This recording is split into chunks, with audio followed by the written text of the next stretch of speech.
꽤 맛있습니다.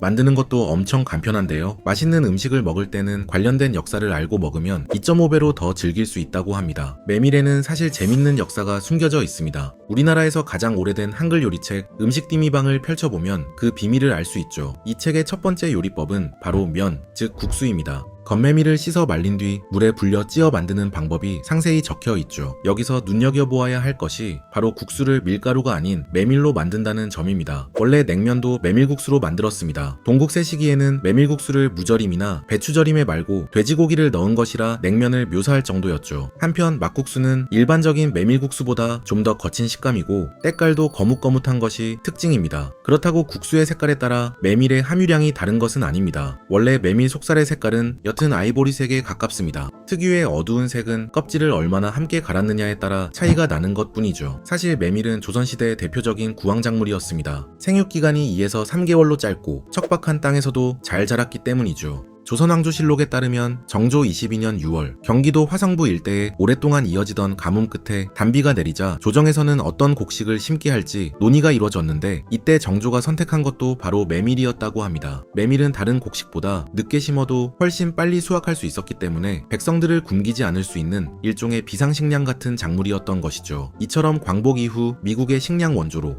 밀가루가 흔해지기 전까지 메밀은 우리 민족의 배고픔을 달래주던 고마운 존재였습니다. 그래서 음식디미방에서도 메밀을 이용한 음식 만드는 법을 기록한 것입니다. 애초에 이 책은 1670년경 안동장씨 부인이 시집가는 딸들이 낯선 시가에서 어려움을 겪지 않기를 바라는 마음으로 한자 한자 정성껏 쓴 책입니다. 어머니의 마음이 가장 잘 느껴지는 곳은 바로 첫 페이지에 적힌 유일한 한시입니다. 시집 온 지 사흘째 되어 부엌에 들어가 손을 씻고 국을 끓였네. 아직 시어머니의 입맛을 몰라 먼저 어린 새색시에게 맛을 보게 하였네. 딸이 겪게 될 고된 시집살이를 이미 다 알고 있던 엄마는 작은 음식 하나로도 흉잡히지 않고 무사히 적응하길 바라는 마음을 시에 담았죠. 책의 마지막 구절은 더욱 뭉클합니다. 눈이 어두운 와중에도 힘들게 이 책을 써두었으니 그 내용을 잘 익혀 그대로 따르도록 하여라. 딸들은 필요한 부분을 각자 베껴가고 원본을 가져가려 하지는 말아라. 부디 소중히 간직하여 함부로 잃어버리거나 버리지 말아라. 다른 딸들이 시집갈 때도 보여줘야 했기에 원본을 집에 두고 대대손손 물려주려 했던 어머니의 애틋한 마음이 담겨있죠. 메밀밭은 드라마 도깨비에서 공유와 김고은의 로맨틱한 사랑의 배경이 되기도 했었는데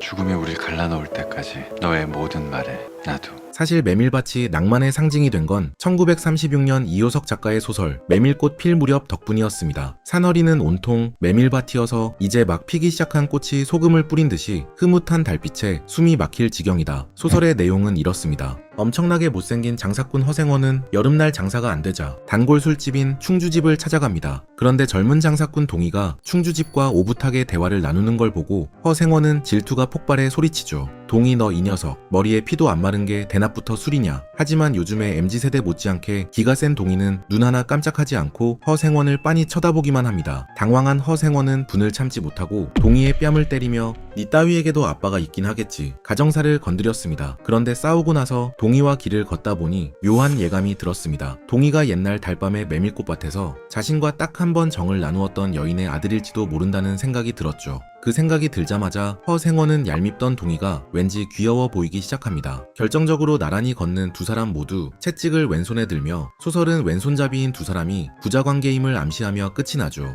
메밀소바 한 그릇.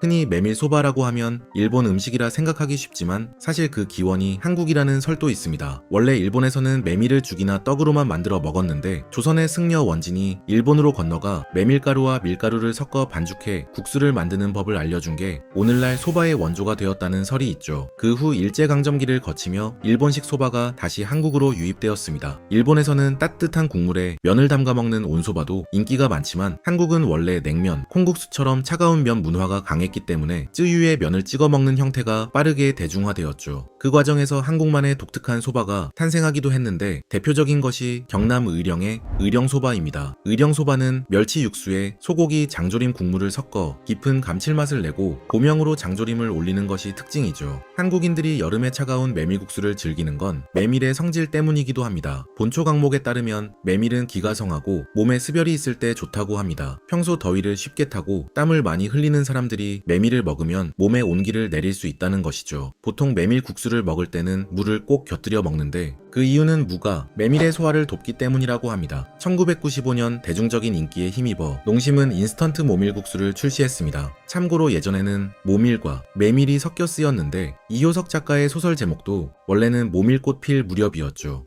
그러나 표준어 규정에서 메밀만 표준어로 인정하며 소설의 제목도 메밀꽃 필 무렵으로 바뀌게 됩니다. 이후 농심에서는 메밀소바를 출시했는데 농심 메밀소바는 일반 라면처럼 기름에 튀기는 방식이 아니라 열풍으로 천천히 말리는 겉면 방식을 사용해 담백한 맛을 냈다고 합니다. 실제로 메밀가루도 첨가하여 메밀 특유의 향을 살렸고 무와 쪽파, 김, 와사비가 한 블록에 담겨 메밀소바의 맛을 온전히 즐길 수 있죠. 특히 이번에는 여름 시즌에 맞춰 메밀꽃 필 무렵 소설 속 아름다운 메밀꽃 디자인이 들어간 한정 패키지도 출시했다고 합니다. 여기서 꼭 책트포켄 구독자분들에게 소개하고 싶은 정보가 있는데 이번에 농심이 시공사와 함께 메밀꽃 특유의 감성과 여름 분위기를 담아 농심 메밀소바 짧은 글 공모전을 열었습니다. 1등에게는 무려 100만원 네이버페이 상품권이 수여되고 참가자 50분에게도 농심 럭키박스를 증정한다고 하니 일단 참가해보시면 좋을 것 같아요. 신하수필 소설 삼행시처럼 형식은 자유라고 하고 메밀이나 여름과 관련된 내용이면 된다고 하니까 평소 글 쓰는 것을 좋아하는 분들이라면 꼭 참여해보면 좋을 것 같습니다. 2026년 6월 30일까지 농심 이벤트 페이지를 통해 응모하면 농심 담당자와 시공사 담당자가 함께 수상작을 선정한다고 합니다.